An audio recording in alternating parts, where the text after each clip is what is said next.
Okay, so I'd like to start doing some little fills that are going to appear in between these chords here.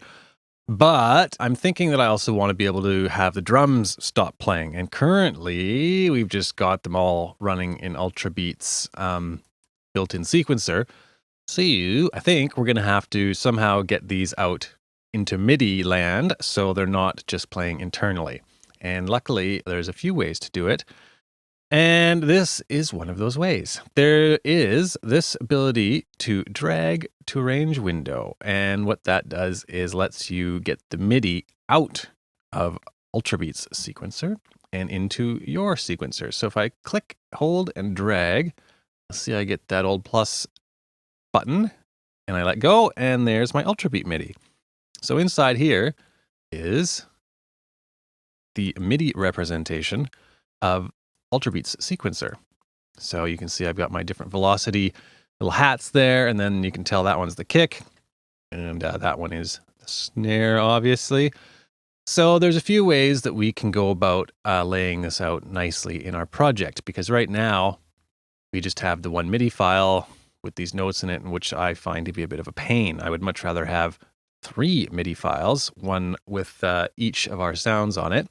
And that lets me do editing and get a nice visual overview of what's playing. You know, if I want the kick to drop out here, I can see, yeah, there's a hole there. The kick's not going to play, rather than having to dive into a single MIDI region. So what we could do, and what we will do, is we will right click and we will say, we go down to MIDI and say separate by note pitch, because we want the separate pitches to appear in separate regions. So I click that, and it's now created these 3 separate files. There's our kick, there's our snare, and there's our hats. So I can delete this main one here. Now, these extra channels here, if I open up the mixer, press X, and bring that up just a bit, you can see that those channels are just appearing in this view up here. They're not actually appearing in the mixer. So one super cool thing that you can do is you can take these auxiliary channels, the snare, hat, and aux 3, which we're not using yet. So let's get rid of that just to avoid confusion. We've got our drums, which is the kick, snare, and hats right now. And I'm going to right click the snare channel, say create track. What that's done is created a representation of it in this arrange area up here. And I'm going to do the same thing for hats. Create track. Great. So now we have the hats, and I'm going to drag our hat MIDI onto that channel. And then we have our snare. I'm going to drag the snare onto that channel. I'm going to delete this one. And then drums, I'm going to leave that right there. I should actually rename this to be kick. I can get rid of this. Now, if we just play.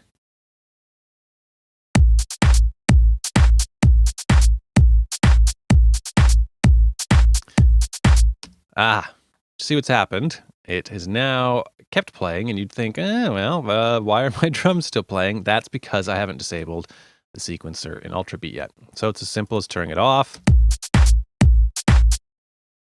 And now UltraBeat is being controlled by the MIDI, not by its internal sequencer. So if I loop the kick, it's only playing the kick, right? So now I have full control over what's playing.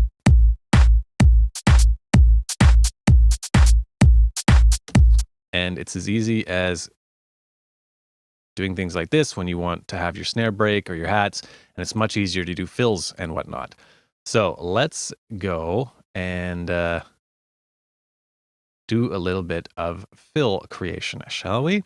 So I'm thinking that for the snare, because the snare is super boring right now, what I could do is go like this, double click that MIDI part. Well, how about not that long?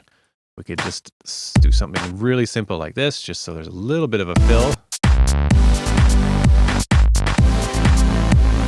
Right, just something to keep it a little more interesting. Do the same there.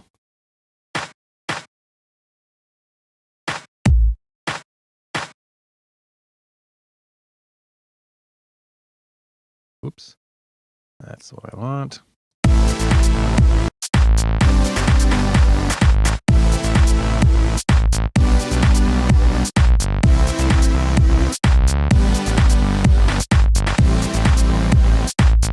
And for the hat, I almost want to have another one just on the offbeat there. Maybe not. We'll leave that as it is for now.